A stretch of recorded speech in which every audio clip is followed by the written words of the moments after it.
नमस्कार। राष्ट्रीय राजधानी क्षेत्र अधिनियम 2021 के विरोध में समाचार विस्तार से। उत्तर प्रदेश प्रयागराज भाजपा की केंद्र सरकार संसद में एक बेहद खतरनाक बिल लाकर चुनी हुई दिल्ली सरकार को कमजोर करने की साजिश कर रही है, जिसके विरोध में आम आदमी पार्टी प्रयागराज के कार्यकर्ताओं ने जमकर विरोध किया। जिला अध्यक्ष अल्ताफ अहमद ने कहा कि इस बिल के पास होने के बाद एलजी के पास सभी शक्तियां होंगी और दिल्ली सरकार के सभी प्रस्तावों को लागू करने का फैसला उनकी मेहरबानी पर होगा।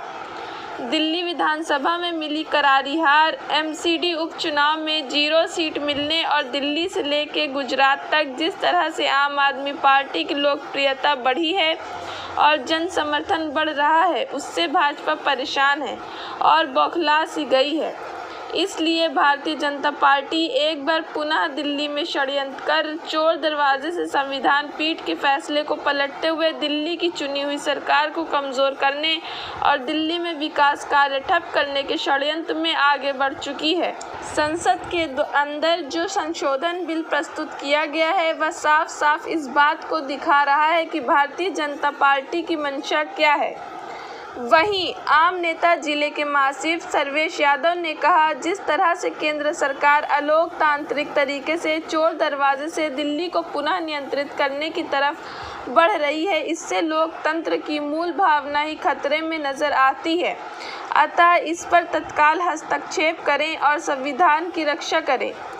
प्रयागराज के प्रभारी विवेक सिंह ने कहा, पिछली बार जब दिल्ली में अरविंद केजरीवाल के नेतृत्व में आम आदमी पार्टी की सरकार बनी थी और अरविंद केजरीवाल के नेतृत्व में दिल्ली सरकार ने काम करना शुरू किया था, उस समय गृह मंत्रालय की तरफ से एक आदेश जारी किया गया और दिल्ली सरकार के काम और रफ्तार को ठप करने के लिए सारी शक्तियां एलजी को दे दी गई।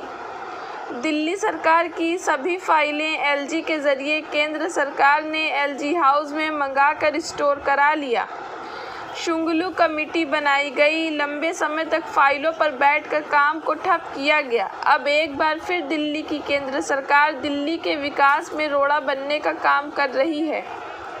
जिला महिला अध्यक्ष पूनम सिंह मीडिया से बात करते हुए कहा, आपको यह भी याद होगा कि दिल्ली के अंदर मोहल्ला क्लिनिक बनाने के प्रस्ताव पर कई साल तक देर किया गया। सीसीटीवी कैमरे की फाइल को लेकर एलजी हाउस बैठ गया। मुख्यमंत्री, उप मुख्यमंत्री सत्येंद्र जैन और गोपाल राय 4 लोग उस फाइल को मंजूरी दिलाने के लिए एलजी हाउस में दिन रात बैठे रहे। आज एक बार फिर वही परिस्थिति दिल्ली के अंदर पैदा करने का षड्यंत्र शुरू हुआ है, जिसकी शुरुआत कल संसद में बिल प्रस्तुत करके किया गया। महानगर अध्यक्ष संजीव मिश्रा और जिलाध्यक्ष चक्रधारी तिवारी ने कहा, दिल्ली के लोग इस बात को लेकर काफी चिंतित हैं कि आखिर यह क्यों किया जा रहा है। अभी दिल्ली सरकार ने 1 साल के कोरोना काल के बाद दिल्ली के अंदर देशभक्ति बजट प्रस्तुत किया है। कई सारी नई कार्य योजनाएं बनाई गई, जिनको दिल्ली के अंदर लागू करना है। दिल्ली के अंदर आज़ादी के 75वें वर्षगांठ के अवसर पर देशभक्ति को लेकर अभियान चलाने का निर्णय हुआ है। देशभक्ति पाठ्यक्रम को दिल्ली के अंदर लागू करने का निर्णय हुआ या कि जितने भी बजट के अंदर दिल्ली सरकार ने प्रस्ताव लाए हैं, अब उन सारे प्रस्तावों को लागू करने का फैसला क्या एलजी की मेहरबानी पर होगा। रिपोर्टर तरन्नुम निशा, अल जजीरा न्यूज़, प्रयागराज।